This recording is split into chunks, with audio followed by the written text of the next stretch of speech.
ver também surgir uma espécie de tentativa de resgate do lavajatismo. Tinha toda aquela investigação sobre os ataques que o PCC pretendia fazer contra pessoas conhecidas. Uma investigação séria, ok. Mas aí levam lá para o Paraná de uma maneira atrapalhada, atropelando mesmo o que deveria ter sido feito. E agora a gente também coloca em risco uma investigação. Por quê? Porque está na mão de Gabriela Hart, tem Sérgio Moro envolvido, tem Deltan Dallagnol envolvido, e nós vimos durante a Vaza Jato que eles são possíveis, né? Eles são passíveis e fariam tudo de novo se precisasse fazer para derrubar o Lula. Eles são, sim, capazes de fazer isso aí, cara.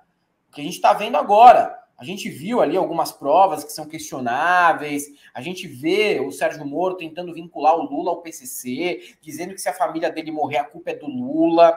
Eles vão usar todas as oportunidades para tentar vincular no Lula qualquer coisa que venha a acontecer com um desses lavajatistas. É a oportunidade perfeita. O Moro está ganhando espaço o tempo todo na imprensa. A imprensa às vezes fica falando 2 horas do Moro. Teve até o Pedro Cardoso reclamando disso daí, lá na CNN, e ele me representa muito, entendeu? Ameaça de morte tem todo dia. Tem brasileiro que morre todo dia, na covardia, na violência das grandes cidades. Hoje mesmo, uma professora foi morta aqui em São Paulo por um aluno. Todo dia acontece isso daí. Na minha lista de hierarquia, para aquilo que eu me preocupo, Sérgio Moro está lá no fim. Eu sou igualzinho o Pedro Cardoso. Se for para me preocupar com alguém, Sérgio Moro está lá no fim. Mas bem lá embaixo mesmo, bem lá embaixo. E ele está com poucas ideias. Eu gostei da participação do Pedro Cardoso na CNN. Tem 2 cortes maravilhosos, né? Uma ele falando de Sérgio Moro, outra ele falando de Dilma Rousseff, que assumiu a presidência do Banco dos BRICS. Vamos ver ele falando aqui do Moro. Me causa espanto. Eu acho que o Brasil está profundamente adoecido moralmente.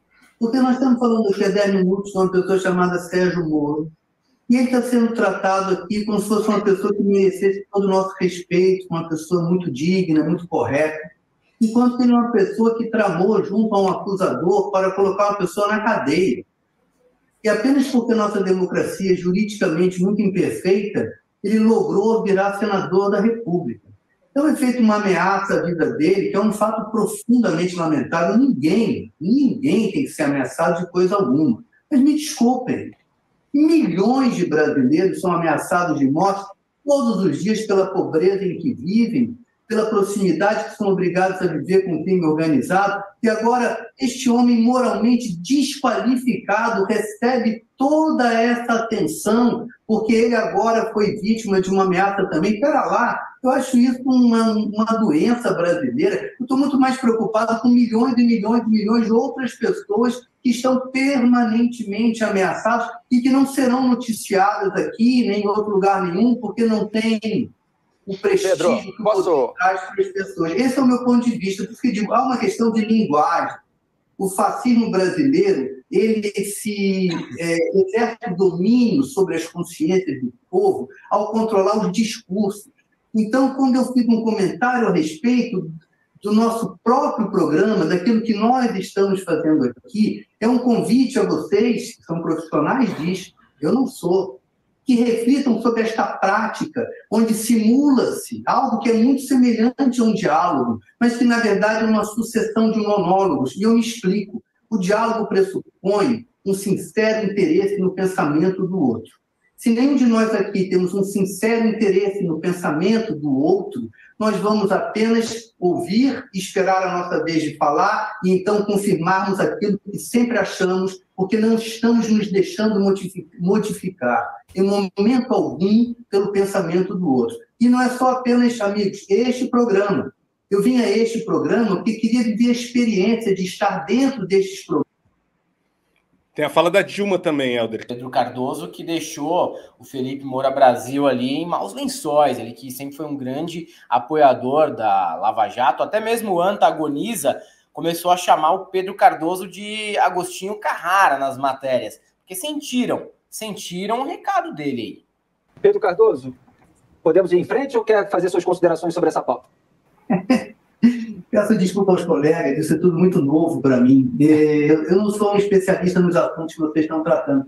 Eu sou um ator. Eu posso dizer apenas uma coisa a respeito do que nós estamos vivendo aqui. E se você me der 1 minuto ou 2 minutos. O público, quando está diante de um programa como esse aqui, que nós estamos participando, o público está diante, na minha opinião, de 2 notícias. A notícia que está sendo dita, que é a notícia. Essa é uma notícia evidente. E uma outra notícia que não é tão evidente para o público, que é a notícia de isto estar sendo noticiado neste veículo, por esta empresa, por estas pessoas.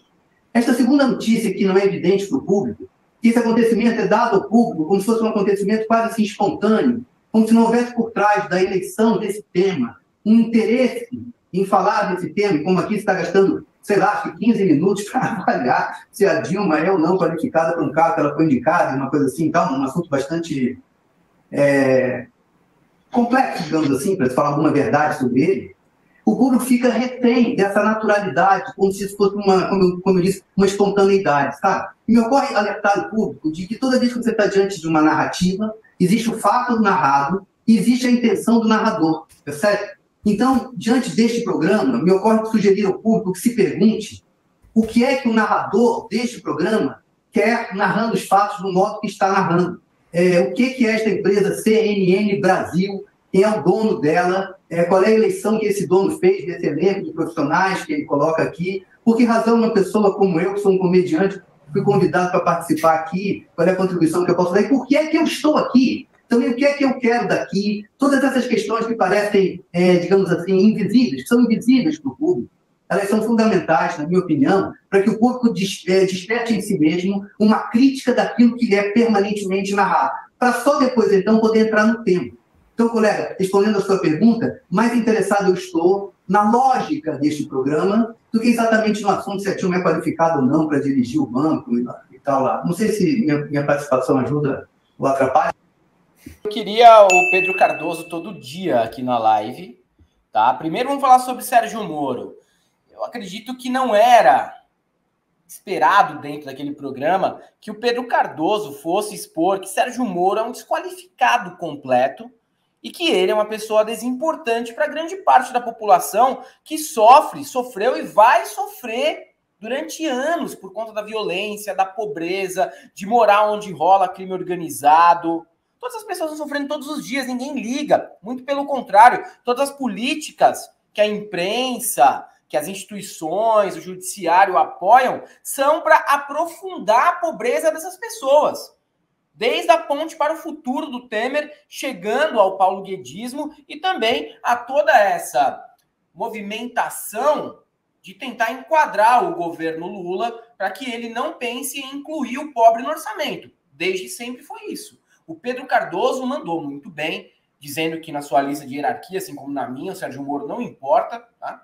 Não importa mesmo.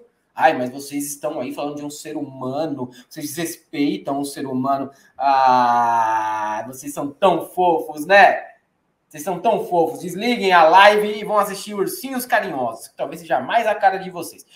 Brincadeira, continuem aqui, tá? Continuem aqui com a gente. Agora sobre a Dilma. A Dilma ganha em dólar porque os gastos são em dólar, para começo de conversa. Segundo, a Dilma vai ganhar muito menos presidindo o Banco dos BRICS do que os presidentes do Bradesco, do Santander e do Itaú aqui no Brasil mesmo, tá? Por que a imprensa, com o papel que ela tem, não discute a importância desse banco de desenvolvimento? Porque se o Brasil quer voltar a ser líder do sul global, a gente precisa estar em todos os cantos. A gente precisa estar, sim, dialogando com todos os países. A gente precisa se colocar como protagonista. Mas não, né? O Thiago Amparo levantou uma lebre muito boa nesse sentido, né? Falou que é um desserviço focar essa história aí só no salário da Dilma, enquanto poderia ter muita matéria boa sendo escrita sobre o caso.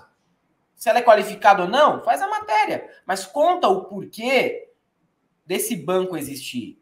Qual é o impacto dele dentro das nossas vidas?